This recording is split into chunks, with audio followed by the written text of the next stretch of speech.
Un sujet qui peut paraître lourd, qui affecte probablement certains d'entre vous malheureusement, le burn-out. Burn-out, c'est quelque chose qu'on entend de plus en plus régulièrement dans notre société. Mais comment définir le burn-out, Céline?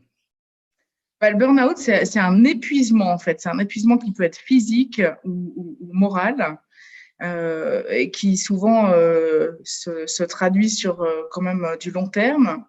Et on peut même maintenant mesurer des choses au niveau biologique. On a des marqueurs biologiques du burn-out. Alors, c'est pas encore très, très connu, mais on commence à pouvoir faire la distinction comme ça entre dépression et burn-out grâce à des marqueurs biologiques.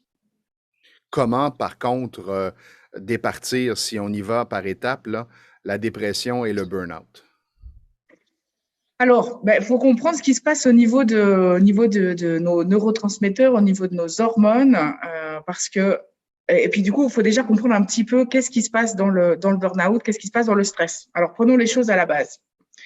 Le burn-out, c'est l'issue de trop de stress et notre corps ne peut plus s'adapter en fait à ce stress.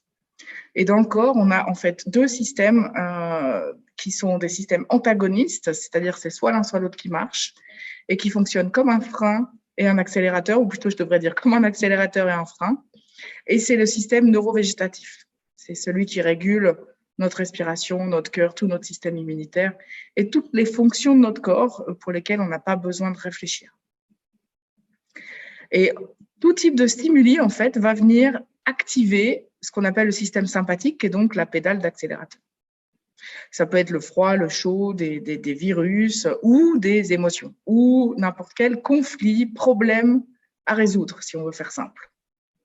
Donc, théoriquement, notre corps, il devrait être sans arrêt, comme ça, osciller entre l'accélérateur et le frein. Dès qu'on a besoin de passer à l'action, on accélère. Et quand on mange, quand on veut se reposer, ou à certains moments de la journée, on devrait pouvoir freiner et récupérer. Le frein, il permet à notre corps de récupérer. J'utilise souvent en exemple un chien. Parce que le chien, si on l'observe, c'est exactement ce qui se passe. Il entend un bruit, oups, son système nerveux est activé, et tout de suite après, il se recouche et sa respiration devient abdominale et il se détend. Voilà. Alors que l'humain repense à ce qui s'est passé, cogite exactement, le petit vélo. Qui Et puis était du coup, là? ça, Pourquoi? Pourquoi il a sonné? Qu'est-ce qu'il me veut? Etc., etc. exact. Et ça continue de le mettre en stimulation, en fait. Donc, le burn-out, c'est quoi? C'est une surstimulation. Donc, on va comme ça surstimuler, surstimuler, surstimuler. Petit à petit, on a de plus en plus de mal à se concentrer, de plus en plus de mal à se réveiller le matin, on est fatigué. De plus en plus de mal, du coup, le soir, à se détendre. Alors, on va commencer à prendre un verre d'alcool, on prend un café le matin. Et puis, on essaie de supplanter comme ça l'action normale du système neurovégétatif. Et on commence à le dérégler. Mais dans toute une première phase, on ne s'en rend pas compte. On ne s'en rend pas compte et on commence à avoir comme ça une augmentation de son taux de cortisol. Donc, c'est là où on commence à parler de ces marqueurs biologiques. Le cortisol, qui est l'hormone de stress par excellence, quand elle est très activée, c'est qu'on est stressé. C'est ce qu'on appelle stressé. D'accord? Mais à un moment donné, on atteint un seuil et on ne peut plus faire plus de cortisol. Donc, on atteint un seuil. Et dans ce seuil, on continue aussi de sécréter en fait de l'adrénaline, comme dans les sports extrêmes en fait. Et on commence à puiser dans nos réserves. On a des réserves de noradrénaline pour faire de l'adrénaline et on puise, on puise, on puise, on puise jusqu'au jour où on a épuisé les réserves. Et là, c'est la chute. Là, Donc, c'est la fatigue, c'est l'épuisement. là, c'est pire que ça. C'est quand on arrive dans cette chute, c'est les moments où on ne peut plus se lever du lit. Oh! Certains en arrivent là avec le burn-out. C'est-à-dire Parce, qu'ils ont… parce que ça prend une dose de stress pour se lever. Hein? Le stress est nécessaire pour fonctionner. Donc là, on n'a plus accès à ça. En C'est tout ça? cas, on a besoin d'adrénaline, en fait. L'adrénaline, c'est vraiment le neurotransmetteur qui nous permet d'agir, en fait, de nous mettre en mouvement, de réfléchir. Donc, parce que souvent, on met stress, puis on met un peu tout dedans. Mais c'est vrai qu'il Oui. y a une partie qu'on appelle le bon stress, qui est ce qui nous permet de fonctionner, en fait, tout simplement. Donc, j'aime pas dire stress, mais plutôt action. C'est être dans l'action. Et là, on ne peut plus entrer en action parce qu'on n'a plus les neurotransmetteurs nécessaires pour rentrer en action.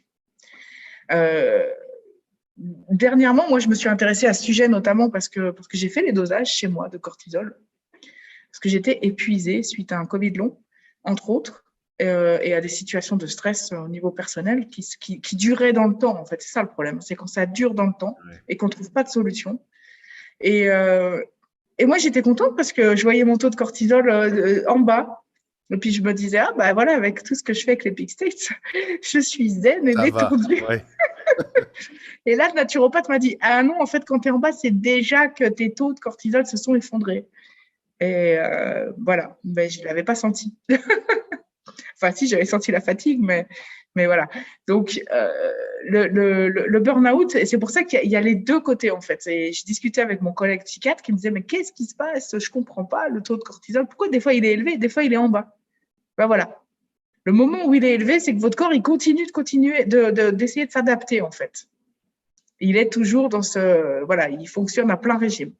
Et quand le taux de cortisol s'est effondré, bah là, c'est que le corps a dit stop, parce qu'il ne peut plus. Vous avez utilisé toutes vos réserves et là, il va vous falloir du temps pour récupérer. C'est ça, c'est que ça prend un certain temps, ça peut même être très, très long avant de récupérer totalement. Il y a même des gens qui ne récupèrent jamais complètement. Voilà. Alors, moi, je me suis intéressée aussi à ce sujet, pourquoi les gens ne récupèrent pas complètement et qu'est-ce qui nous amène au burn-out, en fait. Parce qu'il y a quand même des profils particuliers. Moi, je reçois beaucoup de personnes en burn-out et j'ai bien pu observer ou des gens qui avaient fait des burn-out dans le passé ou des gens qui sont en burn-out. Et il y a vraiment un point commun, c'est la confiance en soi, en fait, l'estime de soi, le sentiment d'exister ou de ne pas exister, de ne pas avoir sa place. Et ça, c'est central, en fait. C'est vraiment central. Je le retrouve quasiment à chaque fois. Alors, dans mon cas, il y avait vraiment une composante physique, hein, donc on ne peut pas négliger quand même la part physique qui peut amener un burn-out, une maladie ou un Covid ou d'autres maladies qui peuvent nous épuiser et nous amener là. Mais en termes émotionnels, l'estime de soi est vraiment au centre. Et il y a d'autres choses. J'ai retrouvé plusieurs fois un paramètre où les personnes m'expliquent qu'elles se sentent agressées, qu'on pourrait appeler de l'hypersensibilité. Elles se sentent agressées par les bruits, par les odeurs, par les gens, par les énergies. Elles supportent plus les remarques. Elles supportent plus d'aller dans des lieux bondés. Elles Donc, la supportent plus tolérance certaines n'est plus là. personnes. Voilà. Voilà. Et donc, c'est ce qu'on appelle l'hypersensibilité. Et là, c'est intéressant parce qu'avec les Peak States, on a aussi vraiment des techniques qui permettent de travailler sur l'hypersensibilité. On a fait quelques capsules là-dessus. Et de comprendre typiquement qu'est-ce qui met la personne en hypervigilance. Parce que c'est ce qui va se produire quand la personne n'arrive plus à dormir, par exemple. Donc, forcément, elle n'arrive plus à récupérer. Donc, ça va favoriser le burn-out. Alors, voilà, il y a différentes causes comme ça, psychologiques, des conflits qui n'ont pas été réglés qui favorisent le burn-out.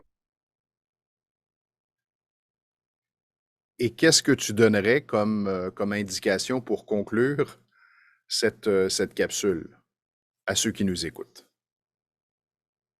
Prends le temps de récupérer. Voilà, c'est ça. Covid, moi, j'en remets des couches. Qu'est-ce que je vous donnerais? Bah, écoutez, moi, j'ai envie de vous dire que j'aurais envie de partager un questionnaire avec vous que j'ai mis au point justement pour évaluer les causes